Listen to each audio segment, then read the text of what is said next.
So welcome to Syracuse. We have many, many visitors who've come from all over across the Atlantic, all the way from India, and from many different parts of the United States, and many people from Syracuse itself. So welcome and thank you for coming.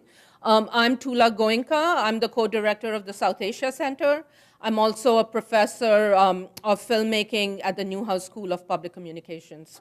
And it is my extreme honor and pride to open up the 2014 Ray Smith Symposium this year, which is called, and I have to put on my glasses now, and I should know all this by heart, but you should think, I'm used to lecturing, but this is different. So welcome to the 2014 Ray Smith Symposium, Transformations in South Asian Folk Arts, Aesthetics, and Commodities. And we really came up with the idea of putting this together exactly 1 year ago, and it is really amazing that it's all come alive. It started off as an idea, and Professor Susan Wadley and Professor Romita Ray and I just sort of brainstormed it, and here we are. So we can really imagine things and make them happen, just like all the wonderful work that the artists do, whether it's in textiles or art that we're going to be talking about this weekend. And one of the main reasons why we decided to even come up with this symposium was that the Mithila art painting exhibition was coming to Syracuse. It just sort of happened, it was coming. And so we used that as an impetus to get it going.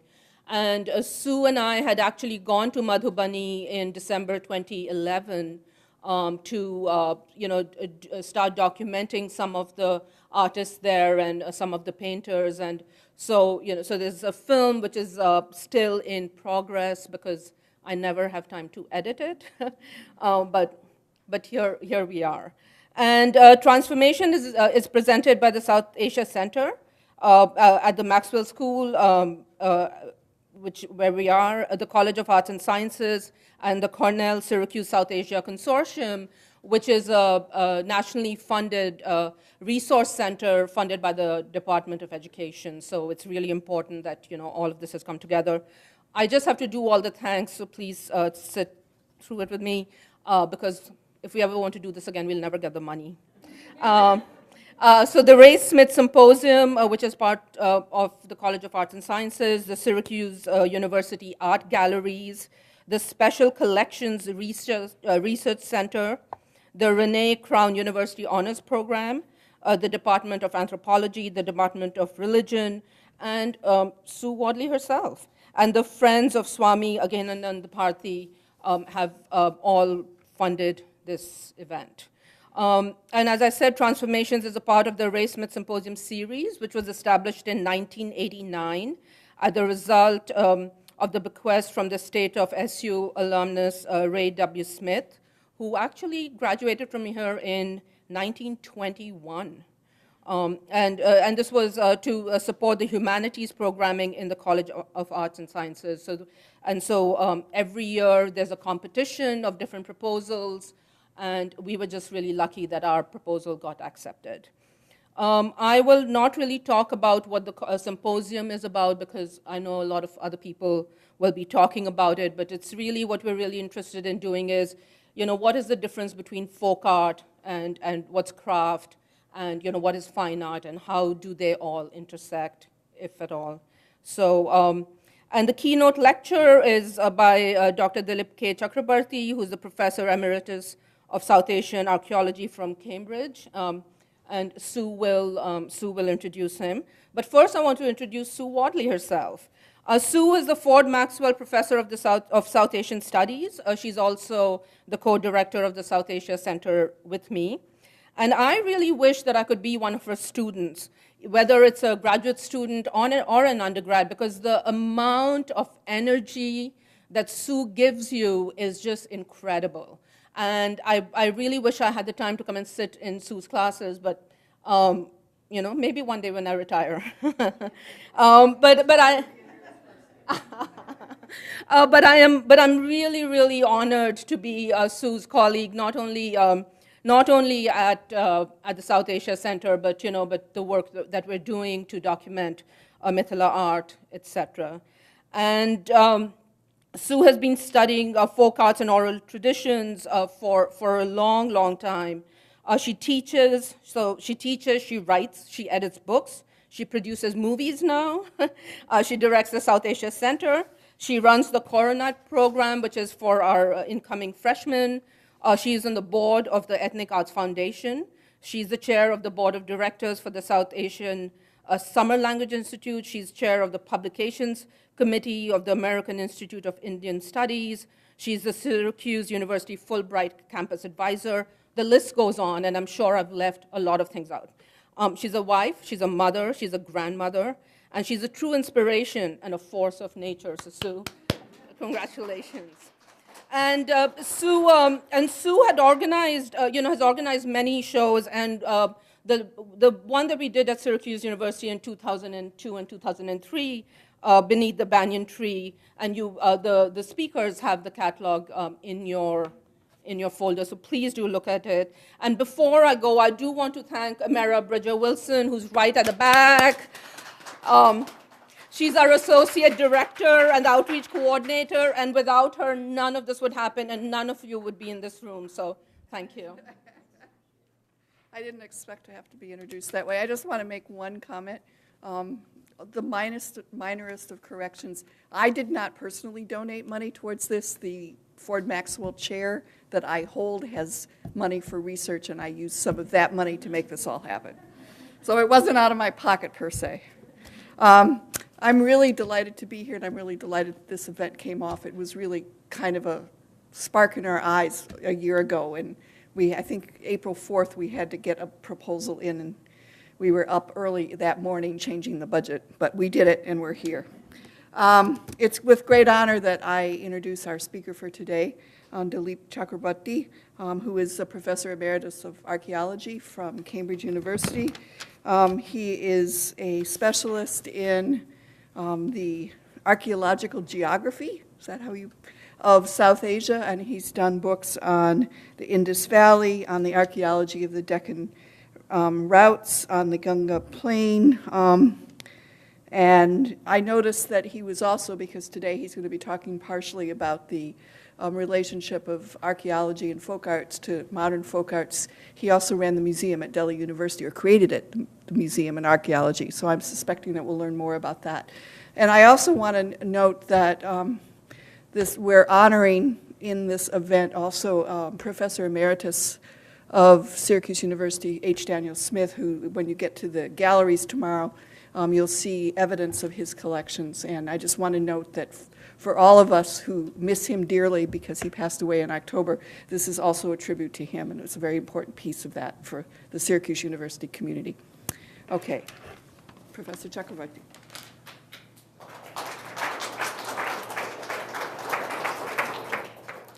Ladies and gentlemen, I do hope that all of you have copies of my paper. If necessary, you can collect copies from these bags. There are many copies there.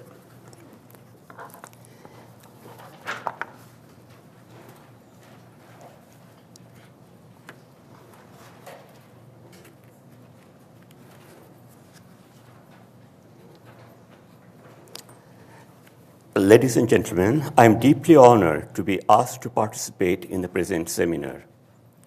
I thank the organizers of this seminar, especially Professor Romita Ray, for extending to me this privilege and honor.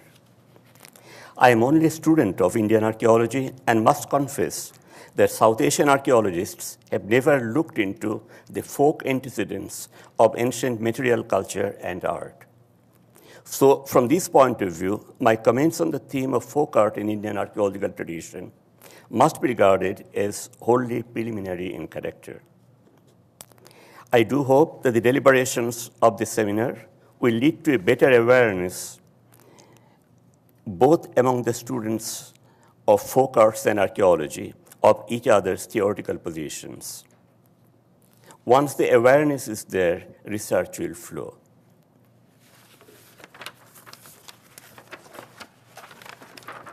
folk elements in Indian archaeological tradition. Some initial examples may serve to underline the complexity of the problem. The first of these is obtained from the site of Bagor 1. This is the name of an archaeological site, Bagor 1, in the Sindhi area of Madhya Pradesh. This area is roughly 300 kilometers to the southwest of Allahabad, a place some of you may know. Bagor 1 is an upper Paleolithic site of circa 11,000 BP or circa 9,000 BC. Apart from the distinctive upper Paleolithic stone implements, a major feature of the site is a small platform made of stone rubble, in the center of which was found a piece of natural rock, which bears on it vulva-shaped natural laminations. At the end of the paper, there are illustrations, and the first illustration is that, figure 1. Among the two major points to be noted in this connection, the first one is that this type of rock with vulva-shaped lamination marks occurs in the neighboring hills. And secondly, such pieces are still collected by villagers of the area and placed on rubble heaps under trees, where they are considered to represent one Mai, that is female deity, or another. This 9000 BC example is still the earliest example of Shakti worship or the worship of the female spirit in India. But the point is that it is now part of a folk manifestation of Shakti. In the deep prehistory, it was a part of a vibrant belief in Shakti, whereas in the modern context, it is far removed from the higher range of Hindu mother goddesses, such as Durga and Kali, and reduced to the level of a mere folk belief or ritual. The second example, figure 2, is from the agricultural context of a 2nd millennium BC village in Maharashtra. In the early Jorwe Chalcolithic cultural milieu of Inamgao, 1300 BC, according to the excavator, but if calibrated, this is likely to go back to the first half of the 2nd millennium BC. The excavator found a stylized, headless terracotta figurine which can be fitted with the help of a small stick to the back of a stylized bull. Both the figure and the bull have necessary holes to put the stick in. The excavator compares the figure with the headless goddess mentioned in the Mahabharata Shalya Parva and the headless goddess, the Skanda Purana, Chinnamasta. The point is that this goddess, presumably part of the religious beliefs of a mainstream Chalcolithic community, is now only a folk goddess. The third example is from the Bhagirathi Delta in West Bengal, where visual terracotta juxtini figures are among the common archaeological objects of the 1st century BC, figure 3. According to the folk belief in a particular part of this region, such juxtinis reside below water level in modern tanks and other water bodies, but they come out at night. Their ornaments make jingling sounds as they walk about in the village. It is considered inauspicious to have houses built in their paths, and the cases of drowning of village children are attributed to them. The literary tradition in this context is supposed to be very old. Apsaras, or the celestial maidens, have an association with water, but the facts that this tradition persists in some form in the countryside of the modern Bhagirathi Delta, and that these celestial maidens have a clear archaeological manifestation as visual female terracotta figurines in the 1st century BC in the same area, go a long way to show that what was once the living mainstream tradition has now been reduced to the level of folk beliefs. One may cite a fourth example from the excavated terracotta objects at the site of Sirkap in Taxila. There, in the context of the 1st, 2nd century AD, is an excavated terracotta replica of a tank which has been rightly compared with the clay ritual tanks used by the village girls in distant Bengal for their worship of the god Yama. In various forms, such terracotta tanks occur at a number of sites in the Ganga plain and elsewhere, and underline the presence of a type of mainstream ritual which has now become fossilized and folk. It is believed that the observance of the Yompukur Brata by the village girls will save their pitris or ancestors from the hell presided over by Yom, and will also lead to the growth of enough vegetation and crops. The fifth example is from an assortment of life-size yaksha figures in stone, dated generally to the 1st century BC and even later. They're generally found unassociated with any structural or other cultural debris and occur sporadically, both in the north and the south. For instance, the Mathura area has more than one specimen of this kind. In South India, in the west coast island of Haigunda near Honavar, a stone yaksha stands alone in a grove and has been placed in the 4th century AD. In all cases, the emphasis in these life-size stone male figures is on massiveness and strength, and may be vaguely rooted in a village tradition, which the present author noted in the countryside near Banaras. On the main path leading to a village in this area, there was a life-size male figure of clay serving the purpose of the village guardian, so to speak. In Indian folklore, this denotes a widespread tradition, usually centered around the personage of somebody called Baramdev or Brahmadevata, who is supposed to deter the intrusion of unwelcome presence or other devils in the village. The massive stone male figures, known as jakshas, may just be personifications of these godlings in stone.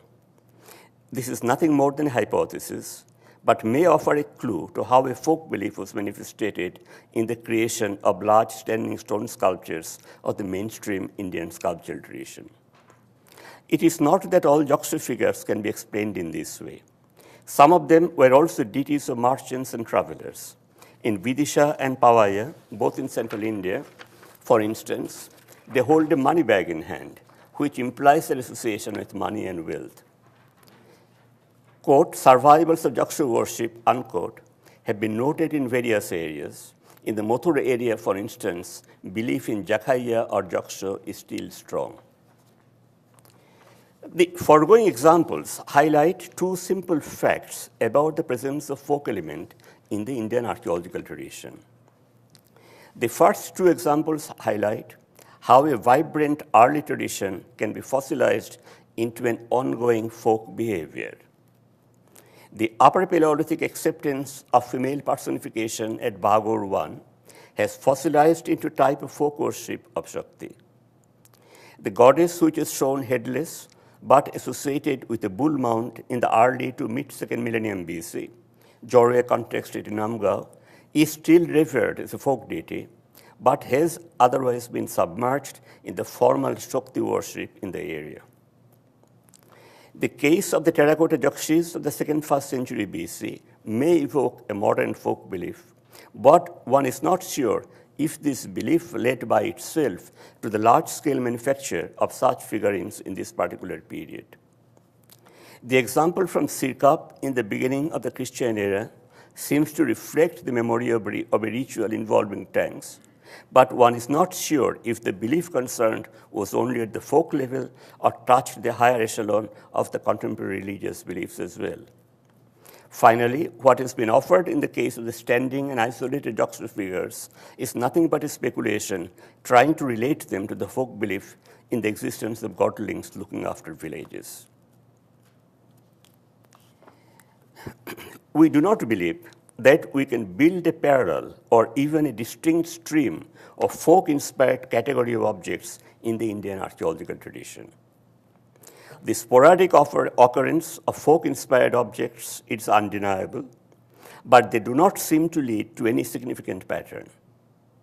Besides, what may be offered as objects fashioned by the folk craftsmen of today did not have any significant antiquity at all. And even when this is significant antiquity, as in the case of the lost wax process of casting images, it becomes primarily a matter of the continuity of an old technological tradition, which does not have to have an equally old and separate base among the craftsmen on the folk level, as it apparently has today. The fact that an object made by using lost wax process is found in an archaeological context, as the famous dancing figurine was found at Mohenjo-daro, does not necessarily imply that the object concerned, that is the dancing figure of Mohenjo-daro, was fashioned by a craftsman group comparable to the modern Dhokra craftsmen. This famous Mohenjo-daro specimen was not limited to its metallic example. A figure with a similar pose has also been found incised on a potsherd at the comparable site of Bhirana in modern Haryana, thus suggesting that as an art form, this was more widely disseminated in the Indus civilization than is usually perceived. Pre-industrial metal craftsmen of the subcontinent operated usually on the village level, right from the procurement of ores to smelting and the preparation of finished products. However, one doubts if the label folk can be the only meaningful term which can be attached to their craft. By sifting through the Indian archaeological data for metal objects made by lost works technique, we're unlikely to discover any persistent folk tradition in the manufacture of old metallic articles. The Dhokra tradition of working metals may be interesting as an old technological practice, but there is no way to argue that the lost works tradition of working metals was a folk tradition before it became so in the comparably modern situations. Less visible than Dhokra is the tradition of doing paintings on the house walls among a limited number of communities in different parts of India. These communities are generally among the Aboriginal or tribal communities of the country. These paintings display, by and large, a geometric quality registered in horizontal panels and are occasionally reminiscent of the protohistoric painted pottery traditions. However, the tradition of producing painted village pottery is discontinuous in most of the relevant areas. We cannot link the modern phenomenon to any prehistoric style. I am aware only of one general area where such a linkage is loosely possible. Modern Haryana has a rich ancestry of protohistoric sites, all yielding a fair quantity of painted pottery, a distinctive feature of which is a wavy black painted line around the neck of water jars or the rim of open-mouthed bowls. This pottery painting style still continues in the region, although it should be possible on close inspection to separate the new specimen from the old ones. I have noted the presence of this continuity in the excavated material of Hansi in Haryana. While this painting tradition is certainly folk-level painting today, the same status cannot be given to the old specimens because in the early contexts, this is an intrinsic part of the dominant pottery painting tradition of the period. The issue of painting traditions also raises the issue of Indian rock art, which is distributed all over the subcontinent outside the major alluvial stretches. Paintings and incised forms are most common, but there are also examples of cupels, raised lines, etc., stretching back into the Acheulean context. Such cupels or lines have been shown to be created by repeatedly hitting the rock surface with a piece of stone. A case can be made out even for the upper Paleolithic antiquity of some Indian rock paintings. At the other end of the spectrum, one comes across later historic and generally pre-modern examples. But can such later examples be taken as components of an archaeological folk tradition? For instance, there are depictions of Buddhist stupas in some rock shelters of central India and on some rock surfaces among the Indus route to Gilgit in the northwest. But are such depictions in any way folk? One would imagine that such representations of the stupas on the rock surface were undertaken by individual Buddhist monks who might or might not have been users of these rock shelters and routes. There is no reason to believe that there is a separate folk tradition of painting or incising Buddhist stupas in early historical later antiquity. Some of the painted rock shelters, especially those in contexts difficult to access, are likely to have had some ritualistic use for the local community. One remembers a rock shelter set high in a straight cliff overlooking the Stone River, and the only way to get inside and look at the paintings on its walls was to grab some bushes at the top and swing along the vertical face of the cliff to get a foothold in the open front of the rock shelter. The walls of this rock shelter were apparently not painted with easy and normal viewing by visitors in mind. They were more likely to be parts of a ritual, in the performance of which these paintings and the locations in a place not easy of access were important. Whatever these rituals were, they were unlikely to be separated from the mainstream religious behavior of the day. They were not, in the modern sense, folk. In the foregoing two sections, I have tried to underline the difficulty of labeling anything in Indian archaeology as straightforward examples of folk art. By its very definition, the term folk art involves art related to ordinary people, and thus rooted in a tradition separate from the higher cultural tradition of the day. It is not that such examples of folk art cannot exist in ancient Indian context. It is simply the difficulty of establishing anything as folk in the Indian archaeological situation. This may in turn largely be the result of concentrating excavations mainly on large urban sites, and that too on admittedly restricted scales. Even such restricted excavations seldom get duly published. About 15% of the sites excavated after independence have been published in detail, and thus it is virtually impossible to assess the details of the context of a find. However, in the vast span of South Asian archaeological time, a lot of archaeological data have got accumulated, and it may be useful at this point to examine the extent to which some of these can be or cannot be said to belong to the folk category. Both pottery and terracotta are intimately associated with rituals. Manufactured by humble potters, both of these have a clear folk perspective. As we think of the entire Indian archaeological spectrum, only a few limited items and categories of pottery can be linked to household rituals without much problem. The type which comes immediately to mind is a small handmade vase or bowl type, which occurs widely in various archaeological contexts, including those of the historical periods. The fact that this type is found handmade in a pottery assemblage otherwise dominated by wheel-made types makes it a kind of vessel which is used principally in religious rituals. A variant of this type is still used in domestic rituals in Bengal, where this is known as Motuporker bati or Motuporko bowl. Motuporko, basically a mixture of honey and ghee, being a part of the Hindu welcoming ceremony along with Argha and Achamanam. This type occurs sporadically in archaeological assemblages all over India. Handmade and easy to fashion by pressing small lumps of clay by hand, this seems to deserve the label folk. A full jar, Purna Kumbha, has always been considered the emblem of prosperity and auspiciousness in ancient India. There is no lack of finds of a colossal-type vessels at Indian archaeological sites, and to that extent, such vessels may be placed in the category of folk. There is a rich tradition of painted pottery in the pottery context of many parts of the subcontinent. Some of this pottery is aesthetically pleasing and seems to possess ritualistic associations. But was this produced on the folk level during this period, as some painted pottery is still produced by the village potters level in western Rajasthan? In the historic periods, the only painted pottery type that I can think of is the Rangmahal pottery type of the Khakar belt, Rajasthan, Haryana. This is a mass-produced type and is thus not of the level of the painted pottery that one finds in the protohistoric period.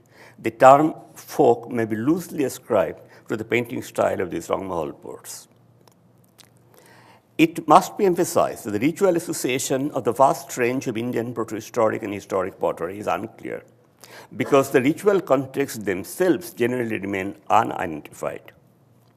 M.S. Wirtz interpreted some paintings on the cemetery H pots from Harappa in the light of Vedic funerary rites.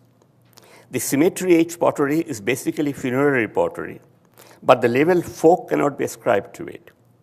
That was more likely the part of the mainstream religious beliefs of the day. In fact, can we make a distinction between a higher and a lower folk level of religion in the context of the Indus civilization? The occurrence of different mother goddess figurines in terracotta and Balochistan gives a clue to the existence of mother goddess cults in the region before the onset of the Indus civilization. And such generic mother goddess terracotta figurines occur in the context of the later Indus civilization too. However, in the Indus context, the distribution of such terracottas at various Indus sites is remarkably uneven. They occur widely at the classical sites of Mohenjo-daro and Harappa, but elsewhere their finds are indisputably limited in quantity. Folk religious elements may be detected in certain cases, as, for example, in the concept of three deities and seven mothers or Saptamatrikas. One need not be surprised if the Indus religion was an amalgam of a higher pantheon of concepts and beliefs, including the manifestation of the phallic form of Shiva, and a vastly broader base of miscellaneous beliefs in the sacredness of the many components of the animal and vegetable world. But the inference of folk is partly evidence, sacredness of people lives, and partly speculation, following the pattern of later-day Hinduism. But can we identify any particular Indus artifact in the religious context, specifically folk? There cannot be any specific answer to this. Interestingly, in none of the better types of the Indus pottery can we sense something as purely folk. The terracottas were not used in early contexts as decorative objects. They were used in rituals, either in their actual observance or as votive objects. Terracottas are used in these two ritualistic contexts, even in modern India. Regrettably, none of these ritual contexts had yet been located at an Indus site, and thus the level of folk remains elusive in the case of the Indus terracottas as well. Cattle figurines occur widely in excavated Indian sites, covering virtually all their early phases. That a ritual place was given to the cattle in a primarily agricultural country is not surprising. The fact that in some cases these cattle figurines bear colored stripes on their bodies recalls a similar practice in many parts of India, where on certain days of the year, cattle are actually worshipped and colorfully decorated. They give an indication of folk rituals in the background. But how do we know that they were not parts of the main belief system of the day? To revert back to a much earlier context, the site of Mergor in the Bolan Pass area has shown a series of simple female terracottas right from the beginning of its agricultural settlement in about 7000 BC. This terracotta series culminates in fairly standardized types of standing males or females towards the end of the settlement. Considering that Mergor is an early agricultural site, there is no reason why simply fashioned female terracotta figurines should not figure in its rituals. The problem, however, is, was there any notion of folk separate from the mainstream column during that earlier period? Stephen Wheeler's Gifts from the Earth, Terracotta and Clay Sculptures of India, with a foreword by Kapila Bhattacharya, presently the prima donna of India's official culture establishment, offers a ready visual introduction to the major terracotta types of the subcontinent. As Bhattacharya expresses it so graphically, quote, "The life cycle of the Indian, particularly the Hindu, is punctuated from birth to death with the ritual and symbolic use of the pottery, full and broken pot.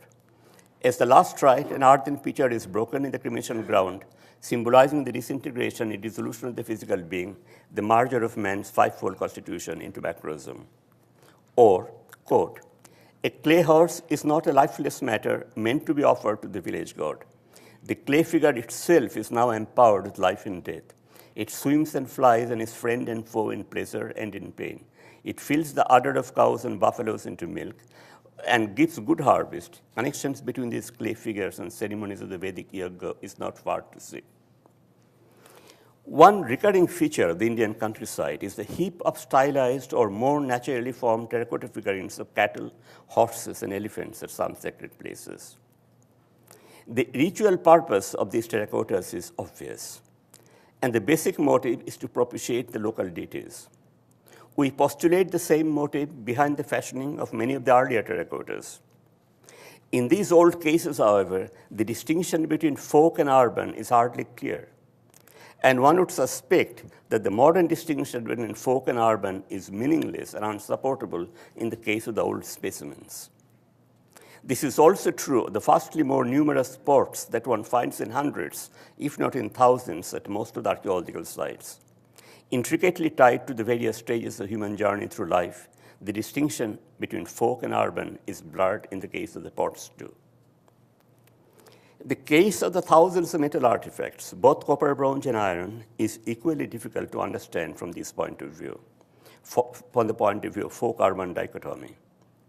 The Indus civilization has yielded a reasonably large number of copper-bronze objects made by using lost wax technique.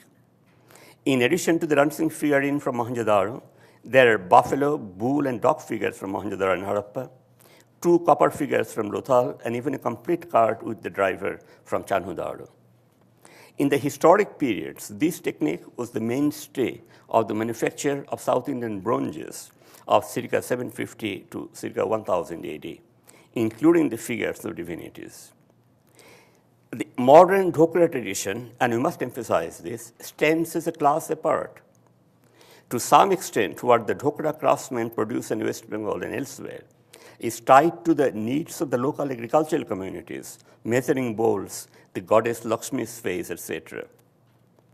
In modern West Bengal, they also make things which are currently well appreciated as ethnic pieces to be displayed in middle-class living rooms. Large figures of the elephant god, the goddess Durga and her children. Male figures with musical instruments, copper anklets with bits of iron in their hollow insides for toddlers, so they make tinkling sounds while walking, among many other non-utilitarian types of objects. The lost wax technique has a remote ancestry and a respectable tradition of continuity. The Dhokra craftsmen as a group, however, cannot be taken back to antiquity. What they made in various parts of India before the late 19th century is also largely undocumented. Although one would claim that till at least the 1950s and 1960s, the Dhokra craftsmen turned out many objects of religious and ritualistic use. To this extent, they were folk craftsmen during this period, as they are now. However, I find no justification to take back their art to remote historic contexts. Another category of archaeological objects which may call for review as folk art is the assortment of various terracotta and metallic, mostly iron objects, from the ancient megalithic graves, which are distributed widely from the far south to the area around Nagpur. Elsewhere in the country, the documentation of old megalithic objects is somewhat unimpressive and haphazard, although old megaliths have been claimed to exist in various areas, including the Aravallis and the Vindhyan range of the Ganga plain. Chronologically, they range from about the middle of the second millennium BC to about the early centuries AD, without showing marked variations in the burial types and associated goods. This is basically Iron Age, but pre-Iron Age megaliths have also been claimed from the Palni Hills area of Tamil Nadu. The terracotta animals, which are arranged on and around the lids of pottery vessels, are mostly stylized in form and somewhat unlike the representations of birds and animals in the mainstream Indian sculptural tradition. I hesitate to call this megalithic style folk, but this certainly represented an artistic tradition different from that of the mainstream artistic tradition of the historical periods.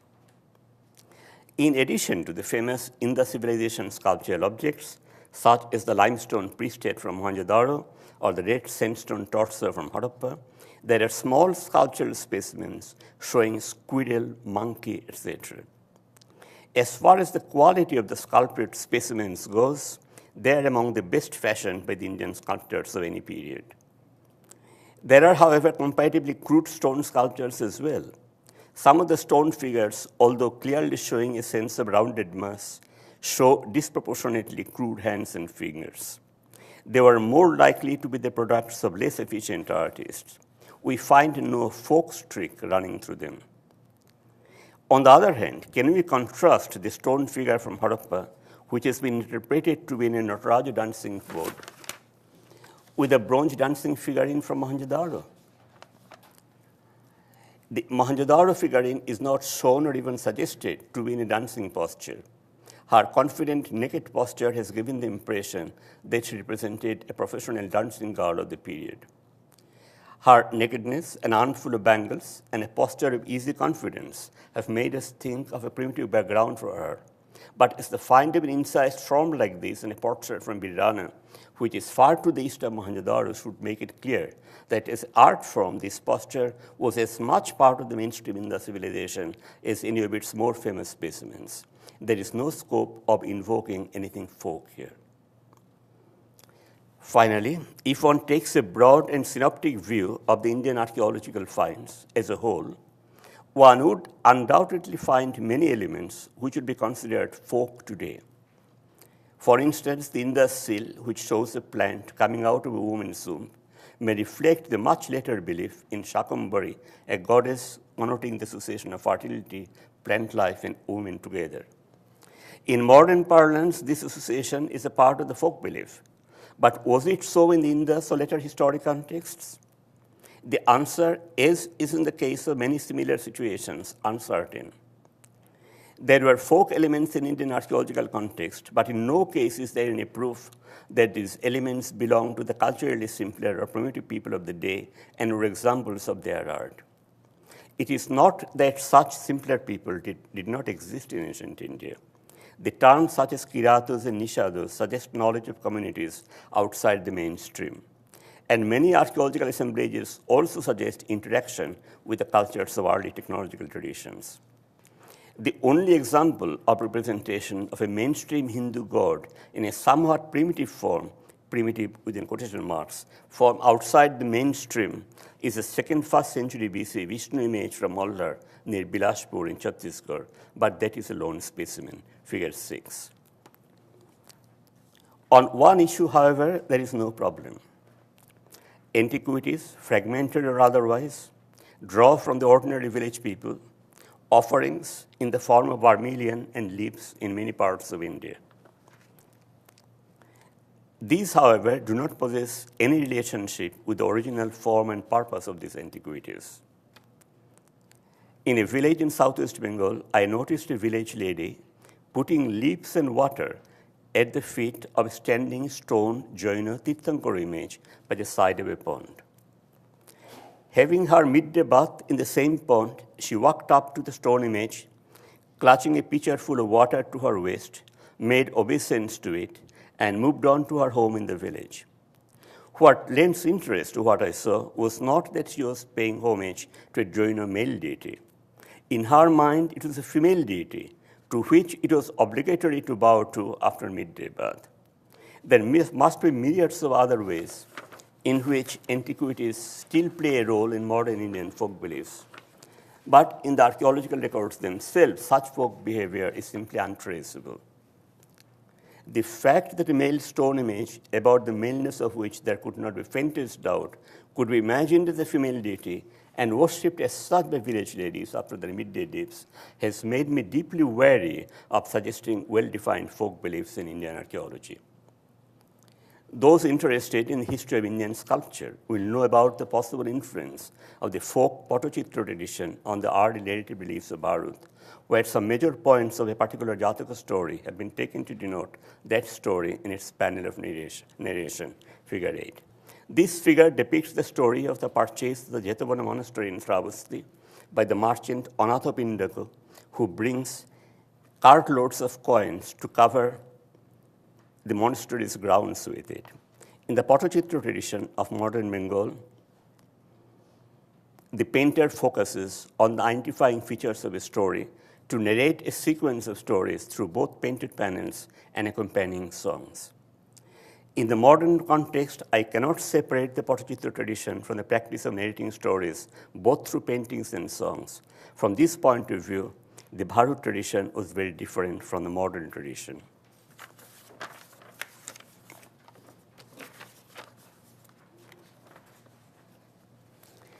The book, Beneath the Banyan Tree, Ritual, Remembrance, and Storytelling in Performed North Indian Folk Arts, which was published by Syracuse University, possibly in 2003, underlines in a way the difficulties inherent in relating folk arts to the archaeological and literary traditions.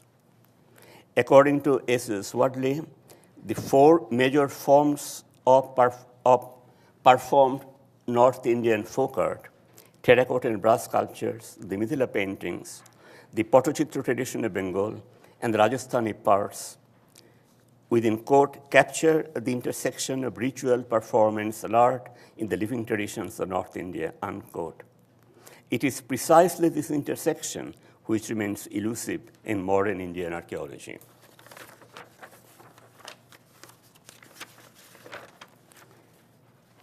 Stephen Heiler, in his essay in this book, throws light on the various ritual dimensions of the terracotta elephants during the Chhath festival of Bihar and Eastern UP.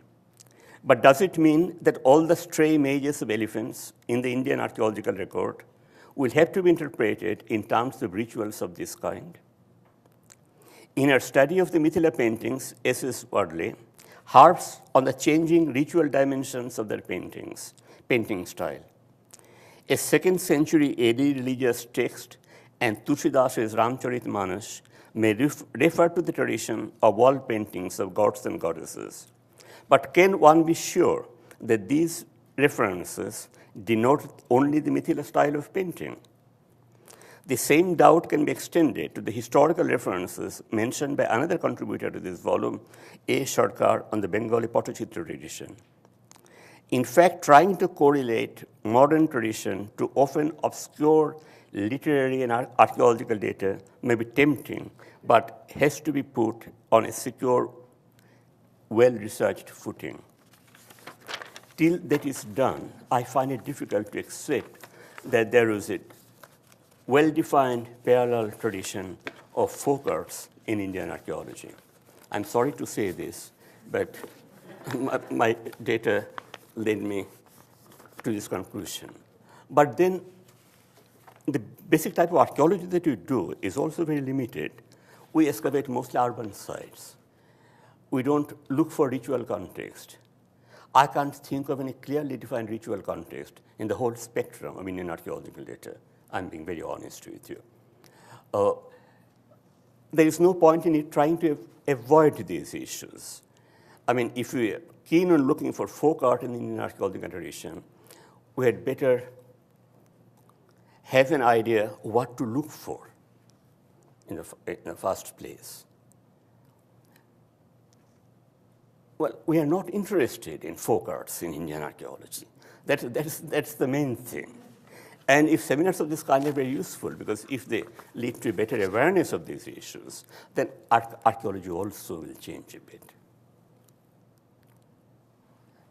There is no point at all in taking up literary references saying, well, this denotes this and that. How do you know that these things are right?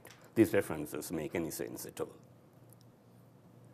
Believe me, there is a term called bangsha, not teen. Bangsha is bamboo, not teen is a dancer, right? Somewhere in the Rig Veda. There is absolutely no doubt about it. I've checked the reference myself. You see, some kind of dancing associated with bamboo poles. Now, we are at liberty to interpret this term in the light of modern practice, some kind of folk behavior. But will that be a correct explanation? So these issues will be there. Dhokra tradition, I know that it's very disappointing because Dhokra tradition is considered folk art now all over the world. And Dhokra tradition goes back to certainly the period of the Indian civilization. All the important South Indian images were fashioned by Dhokra type craftsmen by the lost works technique.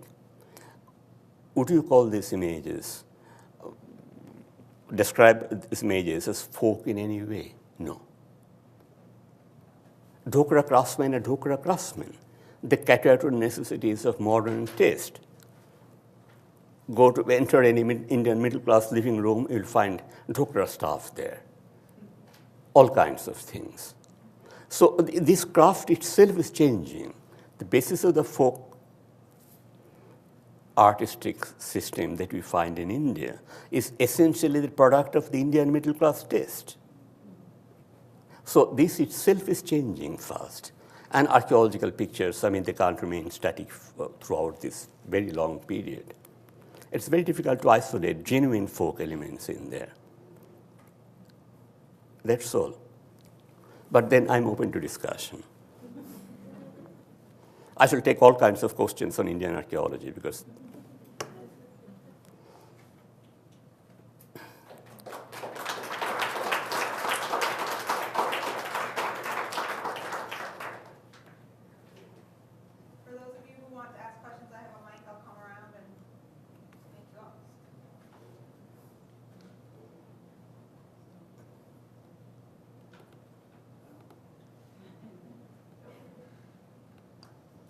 this would be highly speculative and something that requires a lot of speculation, but how would you be able to talk a little bit about how you would see folk art in relation to what art might have been created in materials that we don't have existing anymore, imperishable materials, and how what we have left might have related to folk art that might have been created in wood or something?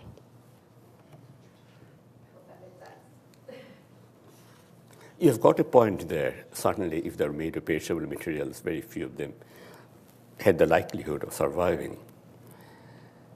But you see, on the other hand, we've also found wooden sculptural pieces, see, dating from the 2nd century BC or so. Even in the marshes of Bikrampur in Bangladesh, wooden images were fairly common in the 10th, 11th century, certainly in the 11th century AD. So it is not that wooden specimens would not have survived at all. I mean, somewhere we would have found specimens. Terracottas, regarding terracottas, I remember something interesting. Again, it was in Bangladesh that I was told that small mother goddess, so-called mother goddess terracotta figurines, are usually fashioned by potters' children.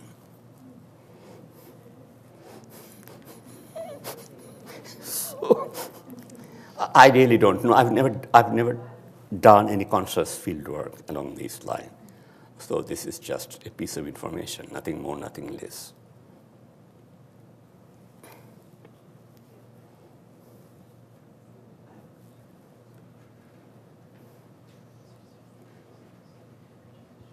I've always wondered why the Mohenjo-Daro statue is depicted as a dancer, why it just can't be a woman in a casual pose.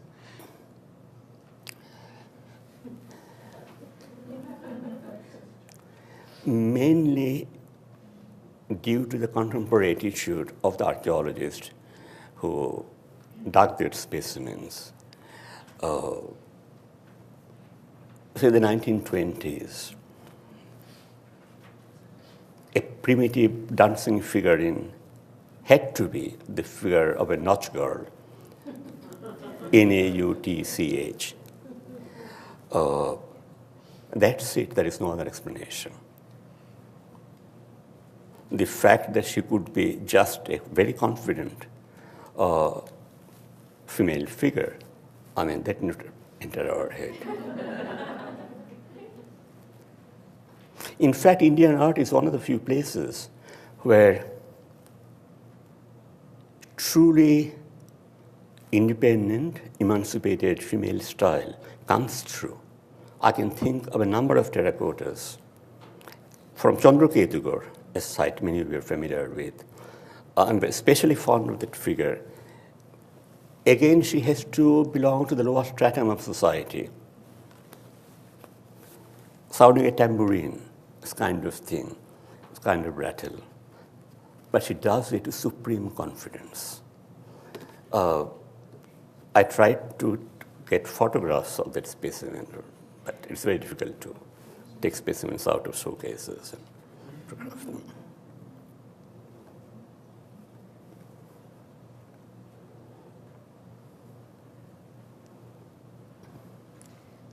Thank you. I found your talk really interesting. I'm wondering if part of the problem with these categories of folk and mainstream is that there's actually a continual interplay in both directions, so that what is everyday or not part of the sort of centers of civilization, things that are made outside of that, actually come in and influence that, and what is at the center actually makes its way out into everyday practices of people who are not specialists as artists. And I'm wondering then, in that interplay, are there archaeological methods for tracing the directionality of iconography and traditions in one direction or the other? In other words, can you see that back and forth, and does that, to the extent you can see it, does that make it even less viable to talk about the distinction between folk and mainstream, or does it actually help make that distinction stronger? Actually, what you were saying should have been the correct attitude, but the problem is that the kind of directionality is virtually impossible to trace archaeologically, especially with the kind of archaeology that we do usually in India. It's virtually impossible. Iconography, yes. Look, this is a tremendous field of research. All these thousands of images, gods and goddesses on temple surfaces. There must be some folk gods and goddesses, if one looks for them very carefully. But say, I've never made a special study of these images. I mean, many of you are familiar with the Indian temple surface and a few hundred temple images, gods and goddesses. You simply don't have the time to catalog them one by one. You see, all these problems are there. But if you're aware of the broad issue, there is something called folk, and there must be something called folk, even in the ancient context, then we should be more aware of these issues. Otherwise, I mean, the issues have never been raised.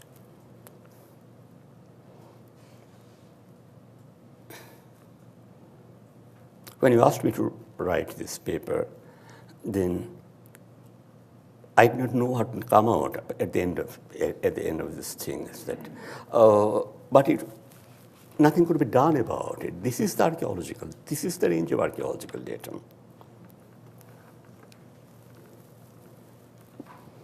I was listening and trying to think of the different categories we've had. You talk about folk and village and urban and craft, but judging from contemporary craftspeople who make temples that are quite proper, the patrons live in the city, but the craftsmen all live in the village. So the case of what constitutes folk is not necessarily where the craftsmen live and where they're from and where their daily life is. So that's what also I find confusing here, because the city is not really the location of the craftspeople themselves.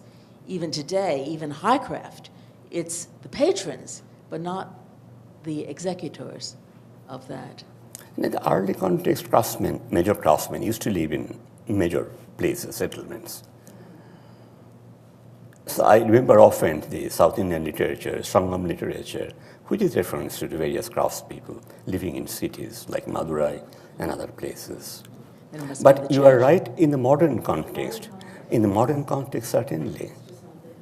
Dhoka tradition is these days a kind of urban tradition. Say 50 years back, we could buy small measuring bowls, known in Bengali called palis. These days, you can't buy palis because palis are no longer manufactured because their basic purpose is gone. So what is our craft, say folk tradition, is also undergoing very fast change due to the middle class demands.